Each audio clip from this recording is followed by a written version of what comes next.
یہ مقابلہ سب سے پہلے اس کی آن لائن رجسٹریشن ہوئی. اس میں تقریباً انہوں نے 10 بچے سلیکٹ کیے اور انہیں وہاں دعوت دی. تو ان 10 بچوں کا مقابلہ تھا. اس میں سے انہوں نے 5 بچے نکالنے تھے. تو جب 5 بچے سلیکٹ کیے تو اس میں سے 3 پوزیشن تھی. اس میں الحمدللہ میری پہلی پوزیشن آئی. ماشاءاللہ ماشاءاللہ. تو یہ جیسے پوری دنیا سے مختلف لوگ اس میں قاری حضرات نے شرکت کی. ہر ایج گروپ کا الگ سے کیٹیگری تھی تمام جو مقابلے ہو رہے تھے؟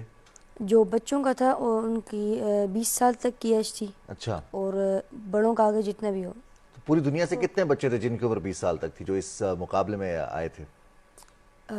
آپ کے مقابلے میں کتنے لوگ تھے؟ ہزاروں لوگ تھے. پتہ نہیں ہزاروں لوگوں نے کانٹیسٹ کیا. جی پوری دنیا سے تھے. ورلڈ میں جتنے بھی اسلامی ممالک یا جون سے ممالک ہوں تو ان میں سے بچوں نے اپلائی کیا اور اس میں ہزاروں بچوں تھے. اس میں سے 10 بچے سلیکٹ کیے گئے.